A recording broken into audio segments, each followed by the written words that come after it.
Sa video na to, kakain tayo sa 3 best breakfast food spots dito sa Singapore.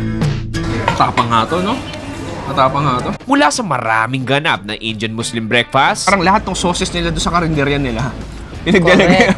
Tara, like, if may definition yung savory, marahil ito na yun. legendary Singaporean coffee shop, Na yung perfect bite. Yes, Okay, cheers. hanggang sa Michelin Star awardee na noodle shop dito sa Singapore. Oo, tama ka nga. para siyang... Patchoy nga. Ready ka na ba? Churro!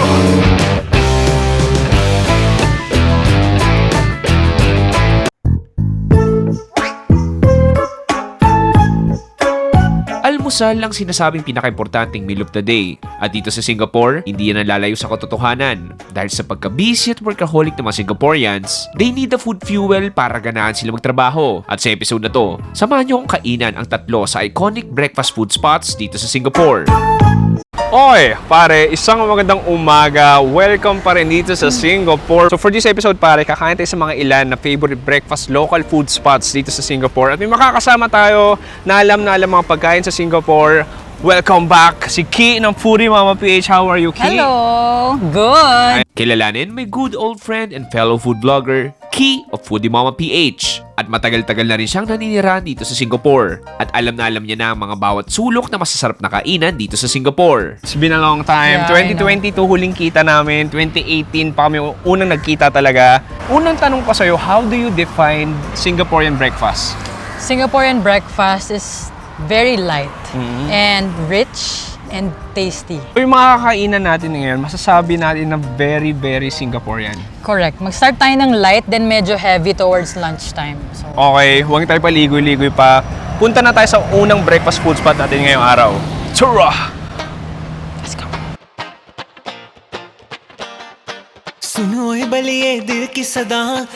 Wala na akong hihingilin pa kundi simulan ng breakfast food tour na to sa isang kainan na nagbebenta ng masasarap at sumasabog na lasa ng iba't ibang Indian Muslim food. Welcome to Nur Faida. Okay pare, so dito nagsisimula yung breakfast food tour natin. Ibang klase aksyon. Dito ginagawa yung fresh parata. Dito pa sa Singapore, ibang klase lang din. Kaliwat kanan, makita ka ng mga parata shops. Pero itong restaurant na to, itong Nur Padaya, if I'm not mistaken, one of the best na nagbebenta ng ganitong klase pagkain. So, Pops, in-order namin isang roti tsunami, tapos itong roti na may itlog sa gitna. Nakakain ka ng ganito sa Malaysia dati, pero it's nice to try ibang version naman. So, making of parata. Yeah, yes. Okay. Mini plate ba?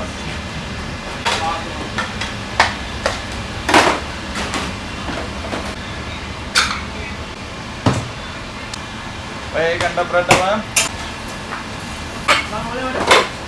Sana mo plate mo yan? Nice. So dito, Pops, meron din sila iba't ibang klaseng curry. So pwede mo naman mamili rin pang ulam, may biryani rin sila. Pero syempre, breakfast, mag-roti tayo.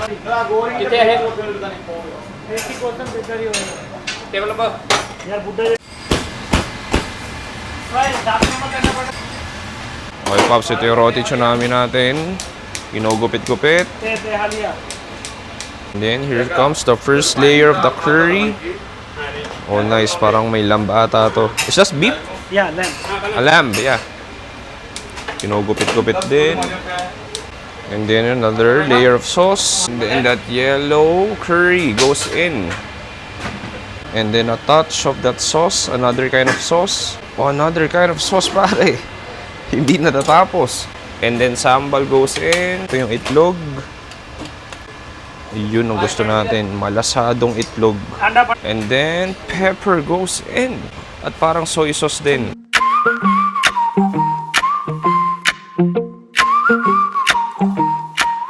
Boom! Pare, unang food trip natin. Ki, ano tong kainan na to? Saan mo ko dinala? So, ito ay isa sa mga sikat dito along Pahang Street. Para siyang Indian Muslim na restaurant. So, basically, it's halal food. Okay, okay. So, sikat siya sa mga prata for breakfast. Ito yung sikat nila, yung sangang burung. Okay. Sarang burung. Para siyang bird's nest Oo na nga, prata. alam mo, nakakain ako ganito sa sa parata sa Pinang, Malaysia. May ganitong version din sila. So basically parata siya na may dalawang lang runny, creamy egg yolk, tapos may sambal sa gilid. Pero bago ang lahat, alam mo, medyo uhaw na ako. Siyempre simulan natin sa hot and fresh tetarik. Tetarik. Okay, it's been a long time. Cheers. Alala ko nag-Malaysia ako, kaya ito yung dumadaloy sa dugo ko. Sarap. Pag nagpa-blood test ako, ang lalabas, Tetarik. Ang sarap. Milky, sweet. So, Yung tsaka, mainit pa. mga sarap. Oo, kanina pa yan, pero mainit pa. Sige, digin na tayo. Anong simulan natin dito Simulan sa masarap? Tagin ko na parehas, Ki. Sige, basagin ko na parehas. Uy! Grabe naman ang satisfying niya. So look at that. So gusto ko i-smother siya sa buong parata natin. And then, lagyan ko ng konting sambal. Ayan, so kuha ko. Okay, cheers!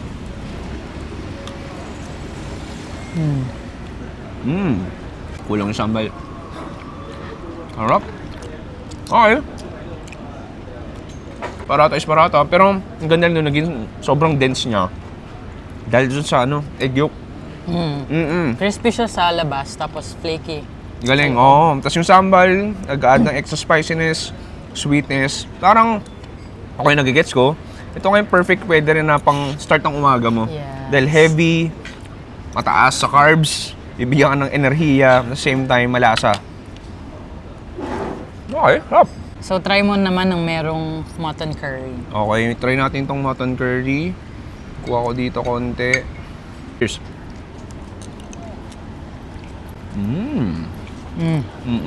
Curry is curry, pare. Malambot yung pinakalamb natin. Yung, alam mo yun, all of the spices, the cumin, the chilies. Ibang klase lang din talaga. Alam mo, nakakatuwa pumunta ka na Malaysia, Singapore. Mga ganito klaseng flavor yung hinahanap mo yun. Yung parang umaga pa lang, kikilitin agad yung dila mo. Dahil dun sa anghang sa spices. Pero yung okay dito, hindi siya sobrang maanghang. Ay, oo Kumbaga, nga. sakto lang. Oo, tama, no? Parang hindi yung parang painful na manghang. Galing, harap!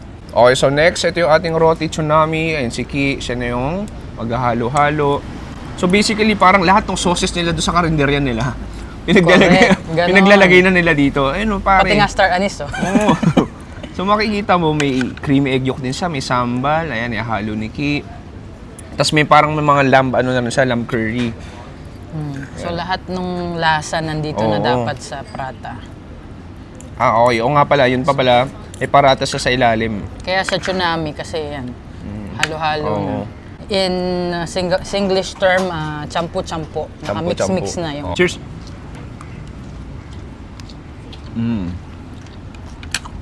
Ay, grabe.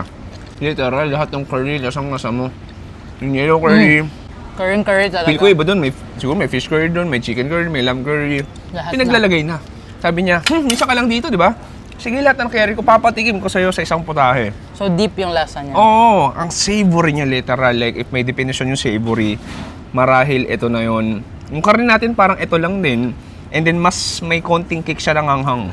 Oh, nice. Sarap. Tsaka pansin ko sa mga lokal dito, yung classic roti sa kanila, ano lang talaga, yung medyo chewy siya na hindi talaga siya yung crispy. Yung crispy oo na nga. prata, medyo modernized na siya na mas gusto ng mga bagets. Outside sa pagkain. Like, kamusta life dito sa Singapore? Sobrang okay. For a family, yung safety kasi number one. Okay. Parang hindi mo, kahit sabihin mong mahal talaga tumira dito, parang yung quality na nakukuha mo sa buhay dito, parang worth it naman siya for me. But, hindi siya yung worth it na para mag-settle ka dito. Parang may hangganan lang siya. Totoo? Parang ganun. So, unless, kunwari, maging resident kami, or maging citizen, mas bababa yung gastos. Kasi yung may mga benefits na ganyan. Correct.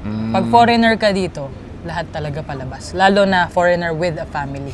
Pero masasabi mo naman na kahit pa paano sulit naman yung binabayaran yung tax. Oo Ramdam naman parang ganun. Ramdam naman, kahit saan ka naman lumingon dito. Yung perspective ng paggaling ka ng Pilipinas, lumaki ka ng Pilipinas, tapos nandito ka. Kasi mababa rin yung tax nila dito eh. Kung working ka, mababa yung tax nila. Then kahit saan ka pumunta, yung benefits ng safe na governance nila dito, mararamdaman mo. Healthy lifestyle. Kaya maraming matatanda na healthy pa rin dito. Makikita mo everywhere. Tatrabaho pa rin, no? Tatrabaho pa rin, no? Nag-workout. Magugulat ka na lang. Every after kakain sila, maglalakad sila. Tuloy pa natin mamaya yung kwentuhan. Unang breakfast pa lang to. May mga ilan pa tayong pupuntahan dito sa Singapore. Ready ka ba ba?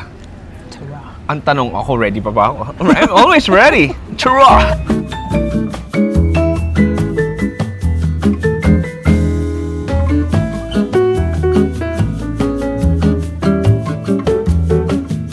Susunod, kapag sinabing Singaporean breakfast, marahil ito na yung nasa tuktok ng listahan. Welcome to the legendary Hip Sun Long. It is famous for its traditional Nanyang breakfast of charcoal grilled kaya toast, soft-boiled eggs, and coffee goyo or coffee with butter. At mula 1974 pa sila nagbukas at hanggang ngayon ay dinadayo pa rin sila. Okay pare, next food trip natin. Nasaan tayo ngayon? Ba't ang haba ng pila dito? Dito tayo sa sikat na Hip Seng Leong. Para Oo. siyang kopitiam or coffee shop na old school since mga 1970s pa. So, yung setting niya, hindi siya nagbago. O parang Binondo nga. Alam mo yung mga lumang cafeteria sa Binondo. Yeah. Ano talaga So, din, no? Like, maging honest tayo, very touristy talaga siya. Naging touristy na lang siya after ng COVID. Kasi naging parang dumami trending yung ganyan. nag-trending siya. Pero before, chill lang naman siya. Pero ano yung dapat, like, a must order dito para sa'yo? Yung butter coffee nila, para siyang strong black na Singapore coffee, local coffee, with butter. Yun. Tapos yung charcoal grilled na kaya toast nila. Okay, Which hindi mo okay. na masyadong makita ngayon kasi yung mga kaya toast ngayon, puro crispy na, crispy fries. Pops, medyo mahaba na yung pila. Pumila na tayo.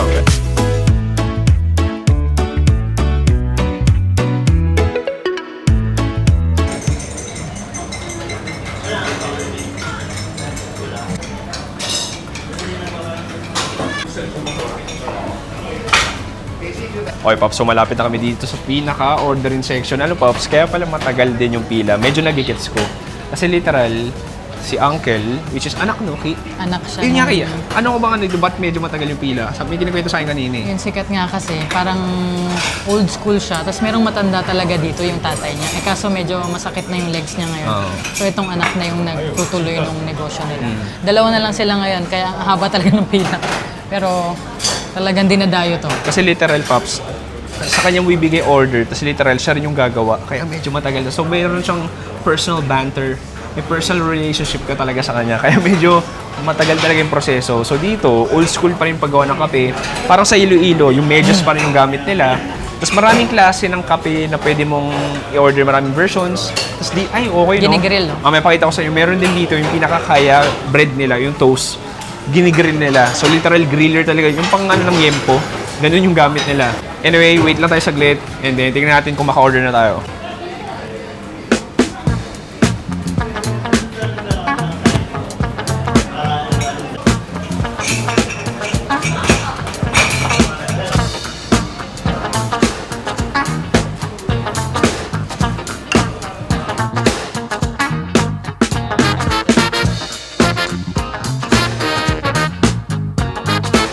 Boom! Here we go, pare. Nandito sa legendary Seng Leong. Hip Sing Long. Ibang klase yung vibes. Gusto ko talaga eh. Yung, kala mo wala ka sa Singapore ngayon. Feel mo sa Binondo, Chinatown ka. Para Very siyang old school. Kita mo naman. museum. Kahit yung tabi namin, parang tiles ng lumang banyo. Ganon. Then gusto ko yung action dito. Like yung pila. Pipila ka talaga. Papanoorin mo talaga si Uncle. Yeah. Parang, Very entertaining siya. para siyang may personal performance para sa'yo. Mula natin sa kanila. Yung sa akin, ano to? So ito yung kopi kuyu. Okay. Parang in Hokkien yata. Ibig sabihin, coffee with butter. Okay. Kaya pala yung texture niya, medyo parang melted na ano. Ayun, medyo mas creamy siya. Thicker, kumbaga. Yung sa'yo naman, Sa akin, yin yang. Mix siya ng kape tsaka ng tsaa. okay. Sige, tikman natin. Cheers. Cheers.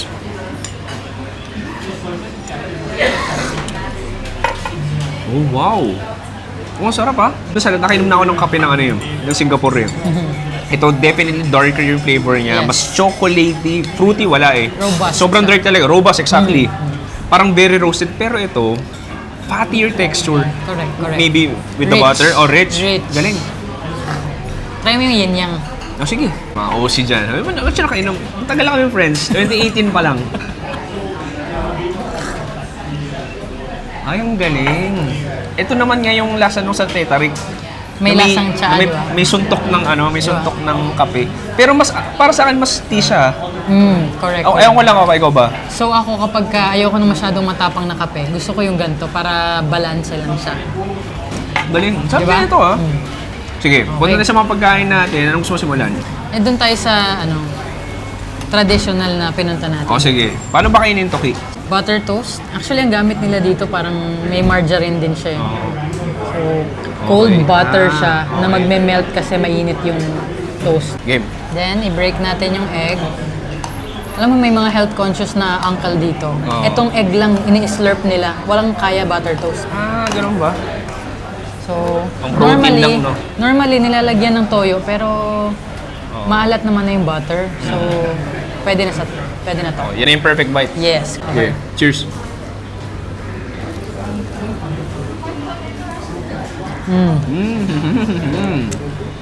Ang sarap ng kaya. Matamis, creamy yung kaya. May coconutty vibe. Exactly, basically yung kaya para siyang latik eh. So nilalagay sa suman. Correct. Yung parang roasted, darker na sweetness. And then ang sarap din naman, basically, yung pagka-toast niya, di ba, typical na toasted bread lang din naman. Pero chewy siya. Chewy siya. Chewy siya. And then, ang ganda nung dagdag ng itlog. Extra creaminess, extra protein basically. Sarap. Pero di ba maalat na yung Kalat butter? na eh. Okay na rin ako. So bagay siya talaga sa dark Oo. na kape. Sige, isa pa, cheers. Matapang nga to, no?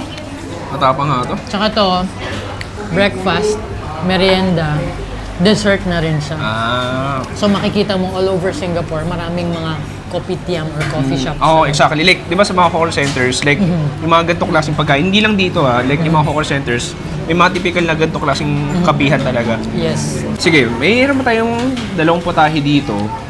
Ito yung curry puff ba? Curry pop. Curry puff. Yes. Yung dalawang klase to. Simulan natin sa sardines. I-break natin in front of the camera. In 3, 2...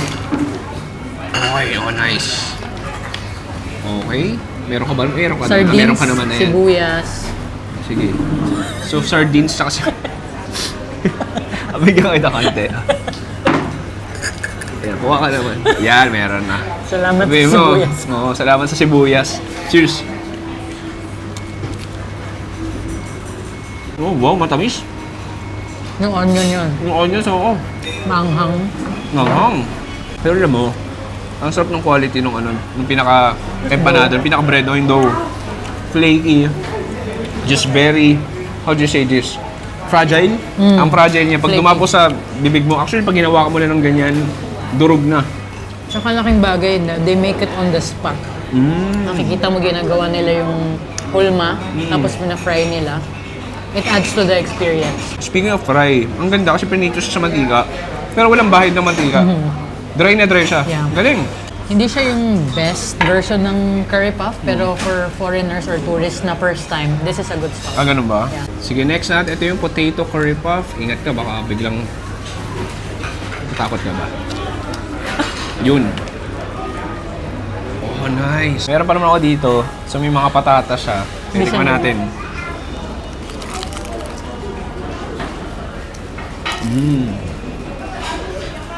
Ano this one? Mas crunchy. Parang samosa. Correct. Exactly. Oo. The cumin, the spices, the Indian spices, the curry flavor. Sarap.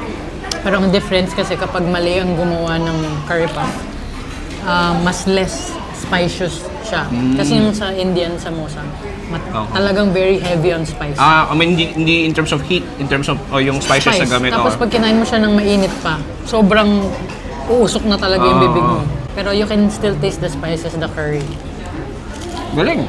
Sarap, sarap. Sobrang crunchy. Sa'yo lang, anong medyo, kahit pa paano nakita mong difference between eating breakfast sa Singapore at sa Pilipinas? May pagkakaiba ba? O medyo similar din naman? Yung breakfast kasi nila dito, very light lang. Ganito lang. Mahilig sila sa tinapay actually. Okay. I mean, Pinoys din naman mahilig. Marami tayong panaderia, pandesal.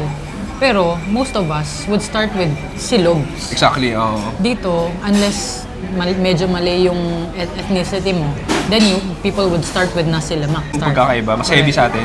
Correct. Okay. Pero Paps, hindi pa natatapos yung breakfast tour natin dito sa Singapore. May isa pa tayong pupuntahan at medyo bigatin din daw yun. Yes, very sikat na Michelin Oh, tayo star. paligoy-ligoy pa. Uy, ha? Correct. Hindi ko alam yun Favorite ko to na noodles. Ay, totoo ba? Anyway, sige. Sure.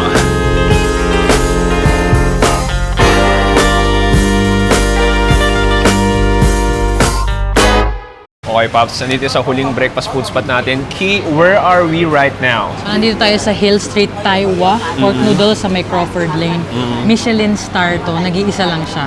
What do you mean nag-iisa lang? Kasi yung kamag-anak niya kasi nag-open ng katunog ng name. Oo. Pero Michelin bib lang sila eh. So, nako-confuse yung mga turista, even the locals. Pumupunta sila doon assuming na Michelin star yun. Pero Oo. ito lang, nag-iisa lang tong branch na to. Okay. So, famous sila sa bak-choy, which means minced meat noodles.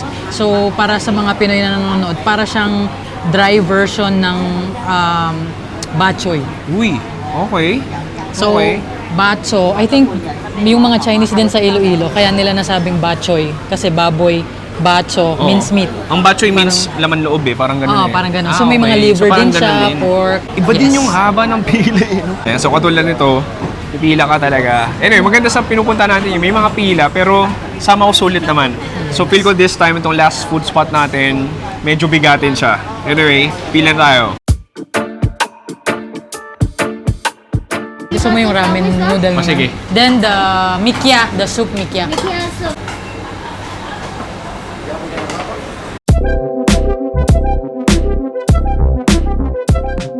Okay, Pops. So, dito na yung na-assemble yung noodles natin. Ito yung ating noodle master. Okay, noodles goes in. Para nilagyan ng wontons.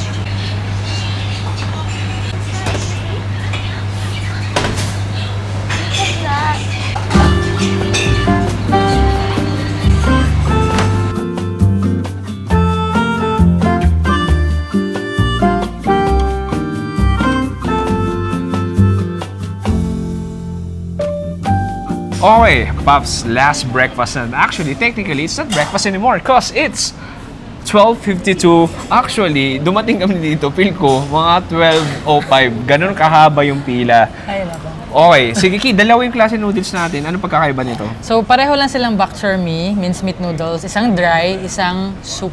Okay. So, yung soup natin, yung noodles niya is mikya. Para siyang thin na Okay, ramen okay. noodles. Yung dry is mipo. Flat siya Flat noodles. na curly. Sige. Alam mo, tikim mo tayo sabaw? Yes. Sige, pares lang ba to? Same lang, pero iba yung, kasi ito mas Adi, mixed sige, na siya. makuha mo na ako dito konti. Oo, tama ka nga. Para siyang Pachoy nga. Oo. version nila ng bak choy. O, alam mo yung ano? Alam mo yung lasa ng parang pork grinds o chicharon na tunaw? Yeah. Parang ganun, very porky. And then parang may mga tidbits ng karne. Parang siya, may konting anggo. Yeah. Galing ha. Parang bachoy nga talaga. Sige, try mo yung sayo. Kasi yan, spicy yan. So, makikita mo below. Oo. Meron niyang seasoning na Oh, nice. Oo nga, mukhang manghang. may chili, Yun, no? may black Yan vinegar. ang gusto natin. Nakakatawa. Amoy na amoy ko yung chili. Sige, tapos may mga pork, giniling tayo. Parang may wonton dito. And then ito, parang may daing. Daing ba to? Yes, parang ganun. Oh, parang Salted daing. fish. Salted fish. May meatball.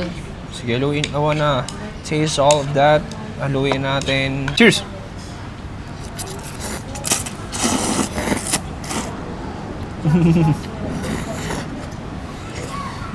Oh, wow! I'll be honest with you. First time flavor sa akin. I've never eaten na kahit anong klaseng noodles na ganito yung flavor profile niya. Tama kayo. Black vinegar lang ang lasa mo. Kakaiba. And then spiciness, to be honest, very tolerable naman. Hindi naman sobrang Yeah. parang, kala ko parang Sichuan na, alam mo yun, ubuhin. Hindi naman. Hindi siya mala. And then may mga pork giniling na nakasama doon sa noodles na yun. And most Chinese Singaporeans, ito yung comfort food nila. Bak choy mi. Like, kung nwari mag-abroad sila or magbabakasyon sa labas, pagbalik ng Singapore, ito yung hanapin Ang nila. ganun na. Yung pork liver din nakakatulong. May mga slices din ng pork na karne mismo. And then yung noodles natin, chewy, pero not so tough. Alam mo yun? Try namin wonton. Cheers. Sarap. Ako lang ba parang may sesame rin siya? Parang meron. Parang no, parang may sesame oil. Oo, sesame oil. Sarap, panalo ah. Tsaka yung difference nito, may mga seaweed siya. Parang may touch ng Japanese. Ito naman yung may sabaw. Yep, soup version. Sige, kuha Tapos ko. yung noodle niya, ayan, makikita mo. Oh, mas parang manipis. ramen. Okay. Cheers. Magkaiba sila. Di ba? Buti na lang in order natin magkaiba. Alam ko parehas lang sila eh, na ito pagkaiba may sabaw lang. Pero iba, magkaibang lahi sila. Parang mas ramen siya, no? Para siyang bak choy na mami. This Yes. one, ibe. Parang ito talaga, alam mo, parang linuto talaga ng mga taga Canton, China. Parang, alam mo yun? And hindi siya sa Pinas kasi pag noodles lagi yung may soup. Oo, Diba? ito hindi. Or noodles na stir-fried pag Oo. dry. Ito talaga... Saucy lang, oh. oily. Basically, Yes, yes. oily lang. Sige, try natin tong parang daing. Okay, cheers. Harap. Ang harap. Parang chicharon na isda. Dito, may labuyo tayo. Lagay ko rin dito. So, what sets them apart? Kaya sila naging Michelin star. Ayun Kasi nga. high quality yung ingredients nila. Consistent talaga. Kahit anong visit mo, same yung lasa. Tsaka And yun yung since- sabi mo, di ba may mga gumagaya sa kanila na parang ginagaya ng pangalan nila. Pero katulad nung katabi nito, literal, halos magkapangalan sila. Pero yung pila, nandito sa pinilahan natin. Correct. Kasi siya yung anak nung original talaga. At tas yung isa, anak sa labas. Joke lang. Kumbaga, Gumawa ng chismis. so siya lagi yung nagluluto talaga. So ganun kasi dito yung mga lokal na Singaporean. Kailangan yung kilala nila na, yung alam nilang alam gawin. Gets. Okay, cheers.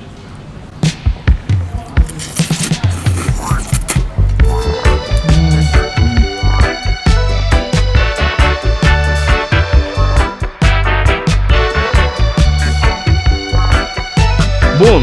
Pare, dito nagtatapos sa ating Ultimate Singaporean Breakfast Food Tour. Ki, maraming salamat. Nag-enjoy ako, nabusog ako. Me too. At halos lahat yun, first time ko kainin. That's good. Ki, baka may gusto ko promote? Foodie Mama PH on YouTube. Nasa link down below.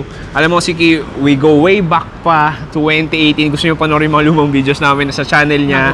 Nasa channel ko rin. Medyo mga bilugan pa rin kami nung panahon na yon. Anyway, maraming salamat sa panonood ako si Chewy, kasama si Foodie Mama Peachy sa Singapore. Next time, stay safe. Good night and goodbye. Bang! Good night and goodbye.